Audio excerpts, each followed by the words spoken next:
নমস্কার, দেখছেন ওঙ্কার বাংলায় টেলি ক্যানভাস, চিত্র শিল্প ছবি ক্যানভাস। এই নিয়ে আমাদের এই বিশেষ অনুষ্ঠান। আমি মিহিকা রয়েছি আপনাদের সঙ্গে, আর এই মুহূর্তে আমরা রয়েছি বিড়লা প্ল্যানেটোরিয়াম চত্বরে। এখানে চলছে একদম অন্য রকম একটি ফটোগ্রাফি পরিদর্শনী। এই প্রদর্শনীর উদ্যোক্তা অ্যাস্ট্রোনমার্স বেঙ্গল, এবং প্রদর্শনীর নাম লাইটস অফ কসমস। বেশ ট্যালেন্টেড, অন্যরকম চিন্তা ভাবনার ফটোগ্রাফাররা আমাদের সঙ্গে রয়েছেন এই প্রদর্শনীতে। অন্য রকম গল্প রয়েছে ছবিতে, অন্য রকম শ্রম রয়েছে প্রত্যেকটা ছবির পেছনে। সেই নিয়েই আজকের বিশেষ এপিসোডে থাকছে অনেক গল্প, আড্ডা, ফটোগ্রাফারদের গল্প, প্রত্যেকটা ছবির পেছনে লুকিয়ে থাকা গল্প এবং আরো অনেক কিছু। আর সেই সব কিছু জানতে কিন্তু শেষ অব্দি এপিসোডটা দেখতে একদম ভুলবেন না। এই মুহূর্তে আমরা আমাদের সঙ্গে পেয়ে গেছি অ্যাস্ট্রোনমার্স বাংলার সদস্য ফটোগ্রাফার বাসুদেব চক্রবর্তীকে। নমস্কার স্যার, ওঙ্কার বাংলার পর্দায় আপনাকে স্বাগত। সবার আগে যে প্রশ্নটা করব সেটা হচ্ছে এই গ্রুপটা নিয়ে, এবং এই অ্যাস্ট্রো ফটোগ্রাফি বিষয়টা বেশ নতুন বাঙালির কাছে। তো এই দুটো বিষয় নিয়ে যদি একটু দর্শকদের বুঝিয়ে বলেন। আমাদের গ্রুপের নাম অ্যাস্ট্রোনমার্স বাংলা। আমরা 4জন সদস্য আছি। আমি বাসুদেব চক্রবর্তী, এছাড়া আমাদের সাথে আছে হচ্ছে সৌম্যদীপ মুখার্জি, সমিত সাহা এবং গৌতম দে।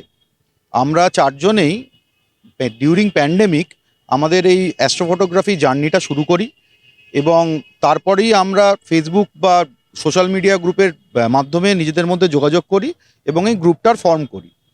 আমরা অ্যাস্ট্রোফটোগ্রাফি কি যদি ছোট করে বলতে হয়, তাহলে আমরা হচ্ছে মহাকাশের ছবি তুলি। মহাকাশে যেসব জিনিস দেখা যায় বা দেখা যায় না খালি চোখে, যেমন দেখা যায় যেগুলো চাঁদ, সূর্য, বিভিন্ন তারা, এসবের ছবি যেমন তুলি, তেমনি বিভিন্ন অন্ধকার জায়গায় গিয়ে, ডার্ক স্কাই লোকেশনে গিয়ে আমরা মিল্কি ওয়ে, যেটাতে আমরা বসবাস করি, তার ছবি তুলি, বিভিন্ন তারাদের ছবি তুলি, বিভিন্ন নীহারিকা, যাদের বলা হয় হচ্ছে নেবুলা, যার থেকে বিভিন্ন স্টারের তৈরি হয়, স্টার ফরমেশন হয়, তার ছবি তুলি। কলকাতা থেকে যেমন ছবি তুলি, আমরা ভারতবর্ষের বিভিন্ন ডার্ক স্কাই লোকেশন, যেমন লাদাখ, যেমন আমাদের পশ্চিমবঙ্গের সান্দাকফু, এসব জায়গায় গিয়ে ছবি তুলি। এছাড়া আমরা বিদেশেও বিভিন্ন জায়গায় গিয়ে মহাকাশের ছবি তুলে থাকি। তার মানে কিন্তু এই অ্যাস্ট্রো ফটোগ্রাফি বিষয়টা শুধু নতুন বা একদম অন্য স্বাদের নয়, বেশ অ্যাডভেঞ্চারাসও। মানে লাদাখ বা সান্দাকফুতে ছবি তোলার জন্য, এবং অবশ্যই তার সঙ্গে ভ্রমণ পিপাসু তো হতেই হবে, এই দুটো মিলিয়ে বোধহয় এতটা জোশ আসে যে সেখানে গিয়ে অন্ধকার আকাশ থেকে ছবি তোলার চিন্তা, মানে যেখানে এমনি ঠান্ডার চিন্তায় হাত থেকে মানুষ অসুস্থ হয়ে পড়ে। যাই হোক, তো অ্যাস্ট্রো ফটোগ্রাফি নিয়ে আমরা একটুখানি জানলাম, গ্রুপের গল্পও জানলাম। তো সোজাসুজি এবার একটু বাসুদেব দাকে নিয়েই প্রশ্ন করি। তো এইরকম একটা অন্যরকম কাজ করার চিন্তা বা এই অ্যাস্ট্রো ফটোগ্রাফির ওপর ইন্টারেস্টটা গ্রো করছে কোত্থেকে? আমার ছোটবেলা থেকে অ্যাস্ট্রোনমি নিয়ে ইন্টারেস্ট ছিল, কিন্তু অ্যাস্ট্রো ফটোগ্রাফি বলে কোনো বস্তু যে এক্সিস্ট করে সেটাই আমি জানতাম না আজ থেকে 5 বছর 6 বছর আগে। এবার যখন লকডাউন হলো, আমাদের সময় আমাদের কাছে অনেক বেশি হলো, এবং সেই সময় আকাশে দূষণ, শুধুমাত্র বায়ু দূষণ নয়, তার সাথে আলোক দূষণ, যাকে বলা হয় লাইট পলিউশন, যেটা নিয়ে আমরা হয়তো অনেকেই আমার মাধ্যমে প্রথমবার এই কথাটা শুনবেন, লাইট পলিউশন, তার মাত্রাও অনেকটা কমে গেছিল। তার ফলে হঠাৎ করে কলকাতায় রাত্রিরে ছাদে গিয়ে আমরা দেখতে পেলাম প্রচুর তারা দেখা যাচ্ছে, এবং তারার দেখা যাওয়ার পরে আমরা চেষ্টা করলাম যে কি দেখা যায় খালি চোখে, কত দূর অবধি দেখা যায়, তাই নিয়ে যদি পড়াশোনা করা যায়। যখন পড়াশোনা করতে শুরু করলাম, তখন দেখতে পেলাম যে আমাদের ভিজিবিলিটি বা আমাদের খালি চোখের ভিজিবিলিটি একটা লিমিট অবধি সীমাবদ্ধ। যদি তার বিয়ন্ডে আমরা দেখতে চাই, অথবা তার বিয়ন্ডের জিনিসকে আমরা প্রত্যক্ষ করতে চাই, তাহলে শুধুমাত্র দেখা দিয়ে হবে না, তার ছবি তুলতে হবে। তার কারণ কি? তার কারণ হচ্ছে মহাকাশের বিভিন্ন বস্তু, যেগুলো বহু দূরে আছে বা পৃথিবীর কাছেও আছে, এরম অনেক বস্তু আছে যারা নিজেরা আলো এমিট করে, কিন্তু তাদের সেই আলো যখন পৃথিবীতে এসে পৌঁছয়, সেটা অনেক ফেন্ট হয়, মানে অনেক নিষ্প্রভ হয়। কাজেই যে কোনো ফেন্ট অবজেক্টের ছবি যদি আমরা তুলতে যাই, তাহলে নর্মালি আমরা দিনের আলোয় যেরকম করে ছবি তুলি, সেরকম করে ছবি তোলা কিন্তু যায় না। তাহলে কিভাবে ছবি তুলতে হবে? যে ওর আলোটা আমার ক্যামেরার সেন্সারে অনেকক্ষণ ধরে প্রবেশ করতে হবে। এই অনেকক্ষণ ধরে যে প্রবেশ করতে হবে তাকে আমরা টেকনিক্যাল টার্মে বলি হচ্ছে লং এক্সপোজার। লং এক্সপোজার ফটোগ্রাফির একটা স্পেশাল পার্ট হচ্ছে অ্যাস্ট্রোফটোগ্রাফি, যার মাধ্যমে আমরা আকাশের বিভিন্ন ফেন্ট অবজেক্ট তাদের ছবি তুলি, অনেকক্ষণ ধরে তুলি। আমাদের এক্সিবিশনে যখন আপনারা দেখতে পাবেন, আমাদের বহু ছবি আছে যেগুলোর এক্সপোজার টাইম মানে কতক্ষণ ধরে ছবি তুলেছি সেটা 24 ঘন্টা 48 ঘন্টা অবধিও হতে পারে। এবার মানুষ প্রশ্ন করতে পারে যে 24 ঘন্টা ধরে কি আমরা টানা ছবি তুলেছি কোনো অবজেক্টের? সেটা তো সম্ভব না, কারণ কিছুক্ষণ বাদে দিনের আলো চলে আসে। সেক্ষেত্রে আমরা যেটা করি বা অ্যাস্ট্রোফটোগ্রাফাররা যেটা করে সেটা হচ্ছে অনেক দিন ধরে একই অবজেক্টের ছবি তুলতে থাকে। তারপরে যেসব ডেটাগুলো আমরা কালেক্ট করতে পারলাম সেই সব ডেটা এক করে তার পোস্ট প্রসেসিং করে আলটিমেটলি ফাইনাল ছবিটা প্রডিউস হয়। খুব সুন্দর ব্যাখ্যা। তবে এখান থেকে কিন্তু দর্শকদের কাছে দুটো পয়েন্ট তুলে ধরা বোধহয় ভীষণ দরকার। এক, অবশ্যই একজন ফটোগ্রাফারের ডেডিকেশন, অনেকখানি ধৈর্য, এবং সবচেয়ে বড় কথা কাজটার প্রতি একটা প্রচণ্ড রকম প্যাশন না থাকলে বোধহয় একটা ছবি তোলার জন্য এতক্ষণ সময় থেকে শুরু করে এতক্ষণ শ্রম কোনোটাই পসিবল না। আর দু নম্বর আবারও যেটা আমরা প্রায়শই আলোচনা করে থাকি, যেটা নিয়ে শিল্পীরা, ফটোগ্রাফাররা, ক্রিয়েটিভ জগতের নানান মানুষ এবং অনেক পরিবেশবিদরা, গুণীজনেরা সমানে আমাদেরকে বার্তা দিয়ে চলেছেন, পরিবেশ দূষণ। এই যে দূষণ, এবং এক্ষুনি আমরা একটা নতুন ধরনের দূষণের কথা শুনলাম, যে লাইট পলিউশন, আলোর জনিত যে দূষণ, এটা কিন্তু খুব একটা ফেলে দেওয়ার মতো চিন্তা নয়। এবং ক্রমশ আমরা যত বেশি ক্রিয়েটিভ ওয়ার্ল্ডের মানুষদের থেকে তাদের কাজের নিয়ে আলোচনা করতে করতে এই দূষণ সম্পর্কে জানতে পাচ্ছি, আমাদের কিন্তু সময় আসছে তত বেশি দূষণ নিয়ে অ্যাওয়ারনেস তৈরি করার, অ্যাওয়ার হওয়ার। কারণ কোথাও গিয়ে এই দূষণের নিয়ন্ত্রণ অনেকটা কিন্তু আমাদের নিজেদের হাতে। এই যে এক্ষুনি শুনলাম, কোভিডের সময় দূষণ অনেকটা কন্ট্রোলে ছিল বলে সেই সময় থেকে ওনারা এই অ্যাস্ট্রো ফটোগ্রাফির দিকে এগোলেন। তার মানে কিন্তু খুব ইজিলি আমরা যদি যে জিনিসগুলো দূষণ করছে, আমাদের প্রত্যেক দিনের ব্যবহার্য যে জিনিসগুলো দূষণের কারণ হচ্ছে, সেগুলো নিয়ে একটু নিয়ন্ত্রণে আসি। আহ, তুলনামূলকভাবে যতটা প্রয়োজন ততটাই ইলেকট্রিসিটি ইউজ করি, যতক্ষণ প্রয়োজন ততক্ষণই বৈদ্যুতিক আলো আমরা ব্যবহার করি, এবং জ্বালানি সবচেয়ে বড় কথা যতটুকু ইউজ করা অত্যন্ত প্রয়োজন সেইটুকুই যদি করি, তাতে কিন্তু আমাদের পরিবেশটা ভালো থাকবে। আর হ্যাঁ, যদি আপনারা ভেবে থাকেন যে তাতে আমাদের কি, পরিবেশটা আমাদেরই। আমরা যতই যন্ত্র নির্ভর হয়ে উঠি, যতই সভ্য হয়ে উঠি, যতই প্রযুক্তি নির্ভর হয়ে উঠি না কেন, আমাদের কিন্তু পরিবেশেই থাকতে হয়, পরিবেশের মধ্যেই বাঁচতে হয়। এবং আমাদের যন্ত্র প্রযুক্তি সেগুলোও কিন্তু কোথাও না কোথাও গিয়ে প্রাকৃতিক সম্পদের ওপর, পরিবেশের ওপরে অনেকখানি নির্ভরশীল। তাই আমাদের পরিবেশকে সুস্থ রাখার, আমাদের পরিবেশকে ভালো রাখার দায়টা আমাদেরকেই নিতে হবে। নইলে আজ বাদে কাল আমরাই ভালো থাকতে পারবো না। আর ভালো থাকা তো দূরের কথা, হয়তো আমাদের অস্তিত্বই সংকটের দিকে চলে যাবে। যাই হোক, বাসুদেব তাকে অনেক ধন্যবাদ। এইরকমই অত্যন্ত প্রতিভাবান আরও দুজন ফটোগ্রাফার রয়েছেন। আমার মনে হয় একে একে এবার আমরা তাদের সাথে কথা বলে নিই। আরও একজন অত্যন্ত প্রতিভাবান তরুণ ফটোগ্রাফারকে এখন আমাদের সঙ্গে রয়েছেন সৌম্যদেব মুখার্জি। সৌম্যদাকে ওঙ্কার বাংলার পর্দায় অনেক স্বাগত। প্রথমেই যে প্রশ্নটা করব, একদম অন্যরকম কনসেপ্টের ওপর এক্সিবিশন, তো এরম এক্সিবিশন কলকাতায় করে অডিয়েন্সের কাছ থেকে কিরকম ফিডব্যাক আসছে? অডিয়েন্সের কাছে পুরো ব্যাপারটাই না অনেকটা অবাকের মতো, কারণ যেটা হয়তো বাসুদেবদা বলেছে যে এর মধ্যে অনেক কিছু জিনিস খালি চোখে দেখা যায় না, এবং যেহেতু খালি চোখে দেখা যায় না, সেটা যে আকাশে এক্সিস্ট করে সেই ধারণাটাই আমাদের মধ্যে নেই। চাঁদ সূর্য তো আমরা খালি চোখে দেখতে পাই এবং সেটা খানিকটা কমনই বলা চলে, কিন্তু ছায়াপথ বা নীহারিকার যে ছবিগুলো, সেগুলোর যে এত রং, মানে একটা প্রশ্ন আমাদের বারবার শুনতে হয়, আকাশে সত্যি এগুলো আছে নাকি বানানো, নাকি এআই দিয়ে তৈরি, নাকি একটা টার্ম খুব কমনলি ইউজড হয় ফটোশপ, অর্থাৎ নকল কিনা।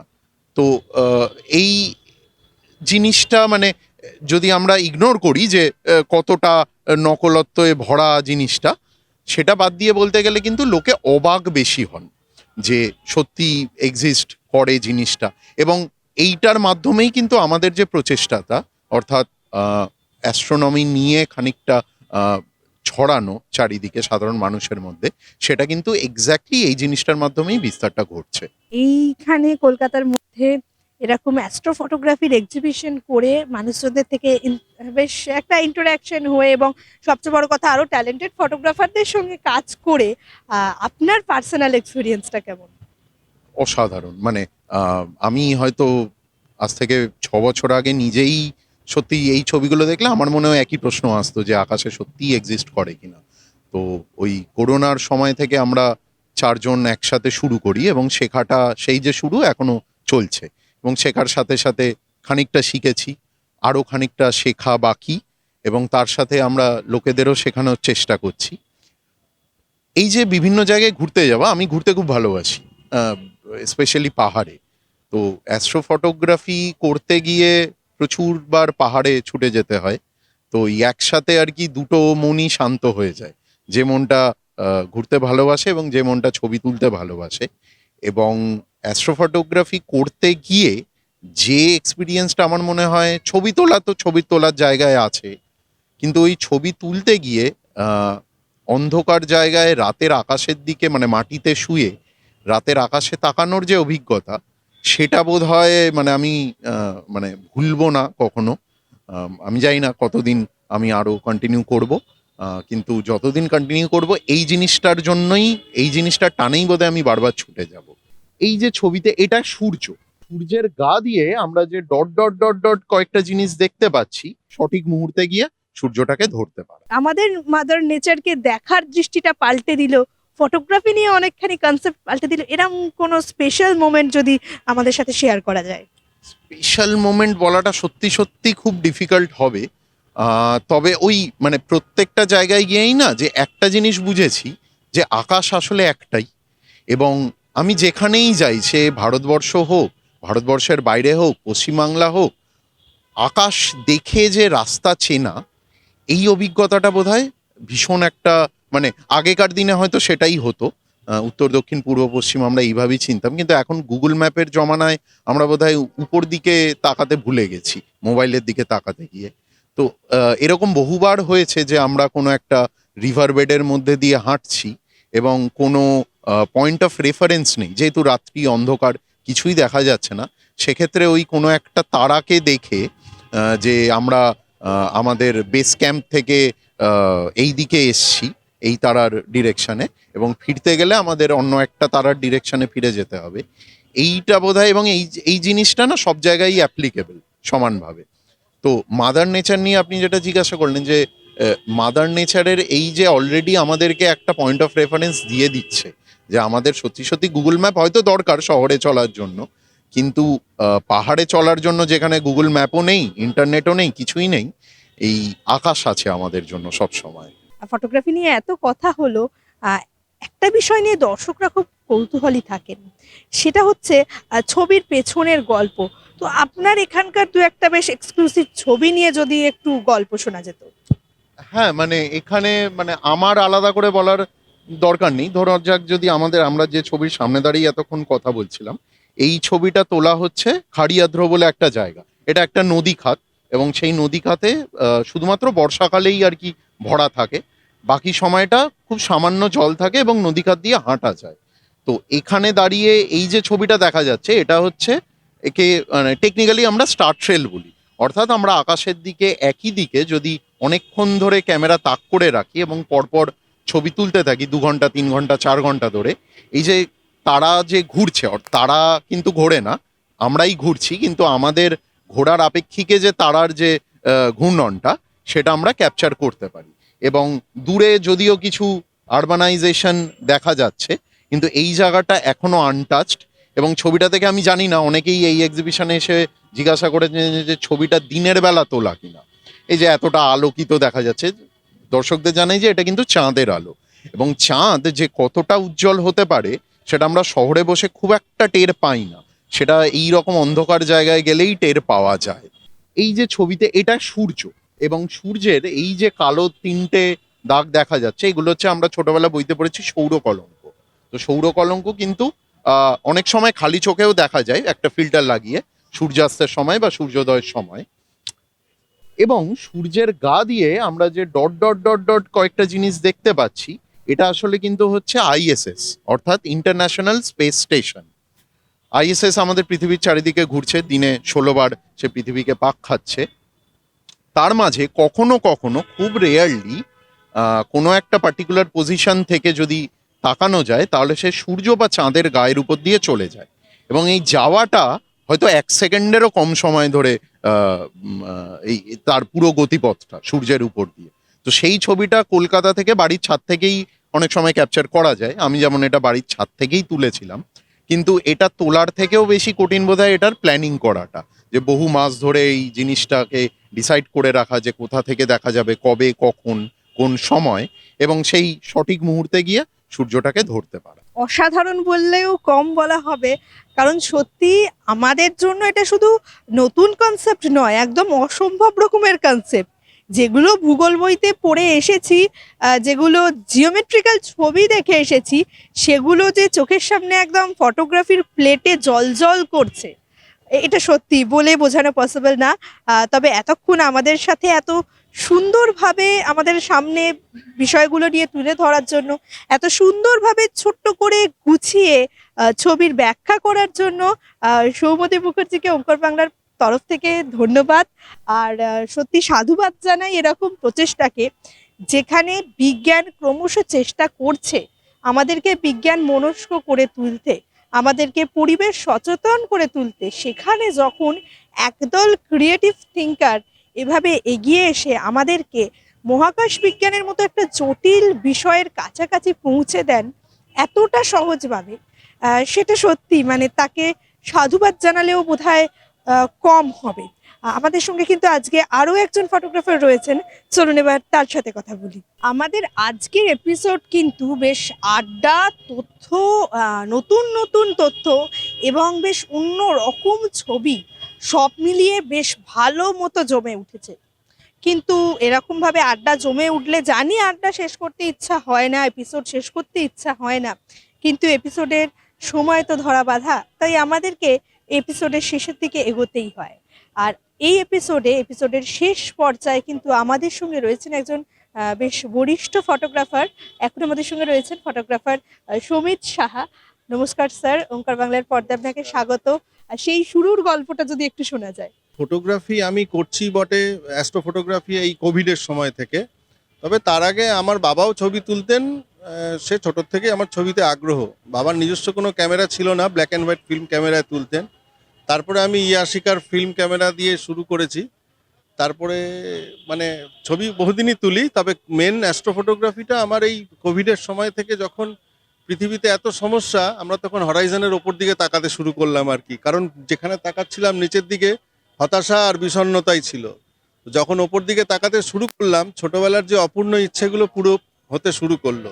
তখনই আমাদের এই ক্লাবটা ফর্ম করে, এবং আমরা অ্যাস্ট্রোনমি নিয়ে পড়তে পড়তে দেখলাম যে ছবি তুলে তো খুব এক মানে পড়াশোনা করে খুব একটা কুল কিনারা খুঁজে পাচ্ছি না। অঢেল সময় পড়ছি, কিন্তু বাস্তবে কি সেগুলো সম্ভব হয়? তাহলে ছবি তুলে দেখতে হয়, যে যেগুলো বইতে লাইট চ্যাপ্টারে ফিজিক্সে পড়েছি সেগুলো কি আদৌ ঘটে। সেই ছবি তুলতে গিয়ে প্রথমে আমি টেলিস্কোপ দুটো বানাই হাতে। অফিসের আতস কাচ ভেঙে ফেলে দিয়ে একটা টেলিস্কোপ দুটো বানালাম, তাতে দেখলাম ভালো হলো না। দিল্লির থেকে এক কোম্পানির থেকে লেন্স আনালাম, তাতেও খুব একটা ভালো রেজাল্ট পেলাম না। তারপরে মোবাইল ক্যামেরা দিয়ে ছবি তোলা শুরু করলাম। তখন মোটামুটি জুন মাস চলে এসছে এবং আকাশে মিল্কি ওয়ে প্রকট একদম, স্যাজিটারিয়াস আর্ম। সেইখান থেকে শুরু করার পরে কয়েকটা ছবি তোলার পরে চমকে গেলাম যে একটা মোবাইল ক্যামেরা এত ভালো ছবি উঠতে পারে, তাহলে ডিএসএলআর ক্যামেরায় না জানি কত ভালো হবে। তখন একটা পুরনো D60 ক্যামেরাটাকে রিপেয়ার করলাম, দেখলাম খুব ভালো হচ্ছে না। তারপরে আরও ক্যামেরা কিনে ধীরে ধীরে শুরু করলাম। দেখলাম যে আনট্র্যাক ছবি তোলার পর থেকে আমাকে আমাদের গ্রুপ শেখায় যে শুধু আনট্র্যাক তুললে হবে না, তাকে স্টার ট্র্যাকার দিয়ে ছবি তুলতে হবে, যার ফলে লং এক্সপোজার ছবি তুলতে হবে। সেই লং এক্সপোজার ছবি তুলতে শুরু করার ফল যে 1 মিনিট 2 মিনিট থেকে বাড়তে বাড়তে যখন 24 ঘন্টায় যায়, তখন এইরকম একটা ওরায়ন কনস্টালেশনের ছবিতে এই একটা ছবি তোলা যায় আর কি। মানে true example of long exposure এই একটা। ওরায়ন নেবুলার ছবি, এই এরকম একটা ছবি আমরা তুলতে শুরু করলাম। তারপরে ক্লাব ফরমেশনের পরে আমরা ভারতবর্ষের বিভিন্ন শহরে এবং বাইরেও নানা রকম ছবি তুলেছি। তো তাতে আপনি দেখতেই পাচ্ছেন এক্সিবিশনে রং বিরঙে নানা রকম ছবি। তো এই আমার জার্নি বলতে পারেন আর কি। এখন আমি মোবাইল থেকে শুরু করে ক্যামেরা, আনট্র্যাক, ট্র্যাক সব রকম ছবি তুলে। সত্যি আজকের এপিসোডটা কিন্তু শুধু ইন্টারেস্টিং না, আজকের এপিসোডটা প্রচন্ড ইন্টারেস্টিং। মানে আমাদের সবাইকেই কিন্তু এই সমস্ত ফটোগ্রাফাররা বেশ জাঁকিয়ে দিচ্ছেন, বলছেন যে উঠে কিছু করতে হবে, ভালো লাগার কাজটাকে হাসিল করার জন্য, ভালো লাগার বিষয়টাকে কবজা করার জন্য শ্রম দিতে হবে, মাথা খাটাতে হবে। এবার সরাসরি একটু অন্য প্রশ্ন করি। অসাধারণ তো ফটোগ্রাফি কিছু দেখতে পাচ্ছি পেছনে, তো এখান থেকে যদি আপনার কটা ছবি নিয়ে একটু গল্প শোনা যেত। আমার ছবির গল্প বলতে কিরকম গল্প মানে? যেমন এই যে ছবিটার সামনে ধরুন আমরা এতক্ষণ দাঁড়িয়ে কথা বলছি, বিষয়টা যদি একটু গুছিয়ে বলা এই যায়। বিষয়টা বলি, আমাদের আকাশে আমরা প্রথমত একটু ছোট করে বলে নিই, আমার মূল আগ্রহটা কিন্তু বিজ্ঞানের পক্ষে, শুধু ফটোগ্রাফি তার একটা অংশ। সেই অংশের যদি আমরা আকাশে দেখি, আকাশে আমরা যে বিভিন্ন গ্রহরত্ন এসব গ্রহের প্রভাব থেকে এড়াতে গেলে জানতে হয় আকাশটাকে, তাতে প্রথম যেটা জানি, আকাশে আমাদের 88টা প্রমিনেন্ট কনস্টালেশন আছে। তার মধ্যে যেটা সব থেকে বড় কনস্টালেশন, যেটা খুব ভালো খালি চোখে দেখা যায়, সেটা হচ্ছে ওরায়ন কনস্টালেশন, মানে কালপুরুষ যেটাকে আমরা বাংলায় বলি। সেই কালপুরুষের যে বেল্ট, এটা হচ্ছে সেই বেল্টের ছবি। সেই বেল্টের এটা ওরায়ন ক্লাউড কমপ্লেক্স একসাথে বলা যায়। এর মধ্যে ছোট ছোট নানা রকম নেবুলা, নানা রকম ইন্টারস্টেলার ডাস্ট এবং নানা রকম গ্যাস নিয়ে এই ছবিটার এই ডাইনামিজমটা দেখা যাচ্ছে আর কি, নানা রকম রং। এখানে বলতে পারি এটা হচ্ছে Orion nebula, running man nebula, horsehead nebula, flame nebula, আরও সব নানা রকম নেবুলা এখানে একসঙ্গে, গ্যাস, ডাস্ট, এটা স্টার ফর্মিং রিজিয়ন, এগুলো সব দেখা যাচ্ছে। তো এই ছবিটা তুলতে গিয়ে আমার এখানে এক্সপোজার যদি দেখেন 24 ঘন্টা সময় নেওয়া হয়েছে। এবারে 24 ঘন্টা, এর আগে বাসুদেব খুব ভালো করে বুঝিয়েছে, লং এক্সপোজার মানে একটা ছবি 24 ঘন্টা তো তোলা হয়নি। এটা অলমোস্ট আমি 7 রাত্রির ছবি তুলেছি, এবং 7 রাত্রির মধ্যে বহু রকম অঘটন ঘটেছে, বহু রকম বাধা এসছে। কিন্তু যখন ছবি তোলার নেশায় মেতে উঠেছি, আর প্রত্যেকবার ফোন করে আমরা বলতাম কি 10 ঘন্টা যথেষ্ট, না আরও চাই, 16 ঘন্টা যথেষ্ট, 24 ঘন্টা, তাহলে 24 ঘন্টাই করি। মানে এটা বলতে গেলে এক্সপোজার টাইম টোটাল 24 ঘন্টা মিলে এইরকম একটা ক্রপ সেন্সার ক্যামেরায় এরকম রেজাল্ট পাওয়া যেতে পারে। ছবি তোলাটা বড় কথা নয়, সেটা হচ্ছে ছবি তোলার পর সেটাকে প্রসেস করা, সেটা কম্পিউটারে তার এই যে লাইট পলিউশন নিয়ে বললো, সেই লাইট পলিউশনের বিভিন্ন এফেক্ট ছবিতে পড়ে, সেগুলোকে ধীরে ধীরে লেয়ার বাই লেয়ার প্রসেস করতে করতে যে আলটিমেট প্রোডাক্টটা বেরোয়, সেটা হচ্ছে এই ধরনের একটা প্রোডাক্ট বেরোতে পারে। যেটা একটা আমাদের কাছে একটা শিক্ষণীয় বিষয়, যে একটা সাধারণ ক্রপ সেন্সার ক্যামেরায় একটা লেন্স দিয়ে আমরা আকাশের কত গভীর দৃষ্টিতে যেতে পারি, গভীর বলতে দূরত্ব, সেই এতটা দূর যেতে পারি, সেটা এই ছবিটা বোঝাচ্ছে। অসাধারণ ব্যাখ্যা। তবে এই সব ব্যাখ্যার শেষে কিন্তু একটা বিষয়ে ওনার থেকে না জানলে নয়, এতটা পথ পেরিয়ে এসে যারা একদম নভিস, যারা সবে আসছেন এদিকে, তাদের জন্য আপনার কি বার্তা থাকবে? আমি একটাই কথা বলতে চাই, পুরো পৃথিবীতে ভারতবর্ষ বিজ্ঞানের দৃষ্টিভঙ্গিতে আজকের দিনে অনেকটাই পিছিয়ে পড়া। তো আমাদের দৃষ্টিভঙ্গি যদি বিজ্ঞানমুখী হয়, আমরা যদি কুসংস্কার ছেড়ে এগিয়ে যেতে চেষ্টা করি, তাহলে আমাদের বিজ্ঞান নির্ভর অ্যাপ্লিকেশনগুলোকে দিয়ে আমাদের বইয়ে পড়া বিদ্যাগুলোকে পরখ করে দেখে নিতে হবে, যাকে বলে হাতে কলমে। রাস্তা কিন্তু রয়েছে, অ্যাস্ট্রোনমি একটা দিক, এরকম আরও অনেক দিক রয়েছে, সমস্ত বিদ্যাই কাজে লাগে। তো সেই বিদ্যাগুলো কাজে লাগাতে গেলে এক তো মনন তৈরি করতে হবে, আর দুই হচ্ছে ফিজিক্যালি, যেটা এর আগেও বললেন, যে লাইট পলিউশন দূর করতে গেলে অতিরিক্ত বিদ্যুৎ খরচ করা চলবে না। কোনো কিছুই অতিরিক্ত অপচয় করলে তার কুপ্রভাবটা আকাশে পড়ে, যার ফলে কি হয়, আমরা টর্চ ফেললে সামনেটা দেখি, দূরটা দেখতেই পাই না। তো সেই আমাদের এই পৃথিবীটা এই ব্রহ্মাণ্ডে অত্যন্ত ছোট। আমাদের মিল্কি ওয়ে গ্যালাক্সির 40,000 কোটি তারার মধ্যে সূর্য অতি নগণ্য, তার মধ্যে আমরা নগণ্যতমেরও নগণ্যতম। সেখানে আমাদের পৃথিবীতে কয়েকটা কুসংস্কার নিয়ে আলো জেলে আমরা জায়গাটাকে নোংরা করে ক্যাচড়া করে দিয়ে আমরা বাইরের ব্রহ্মাণ্ডটাকে দেখতেই পারবো না, ফলে আমাদের বিদ্যা থেকে যাবে অপূর্ণ। তার জন্য অ্যাস্ট্রোফটোগ্রাফি একটা দারুণ অস্ত্র হতে পারে। অনেক ধন্যবাদ স্যার। আজকের এপিসোডটা বেশ অন্য রকম হলো। আর তিনজন ফটোগ্রাফার আমাদের সাথে ছিলেন, তারা যেমন আমাদের সামনে একদম নতুনভাবে ফটোগ্রাফির একটা দিক, নতুনভাবে বিজ্ঞানের একটা দিক এবং নতুনভাবে আমাদের পরিবেশ চিন্তাকে প্রেজেন্ট করলেন, সেটা বোধহয় প্রতিটি দর্শকের খুব সিরিয়াসলি মাথায় নেওয়াটা দরকার। কারণ এই যে একটু আগে যেটা বললাম, দিনের শেষে পরিবেশটা আমাদের, সমাজটা আমাদের। পরিবেশ দূষণ যত হবে সমস্যা আমাদেরই বাড়বে। আর বিজ্ঞান মনস্কতা আজকে 21st সেঞ্চুরিতে এসে দাঁড়িয়েও কেন যতটা দরকার ততটা হচ্ছে না, এই প্রশ্নটা নিজেকে করুন। বিজ্ঞানের সাথে থাকুন, পরিবেশকে ভালো রাখুন, নিজে ভালো থাকুন। আজকের মতো আমাদের টেলিক্যানভাস এই পর্যন্তই। সবাই দেখতে থাকুন ওঙ্কার বাংলা। নমস্কার।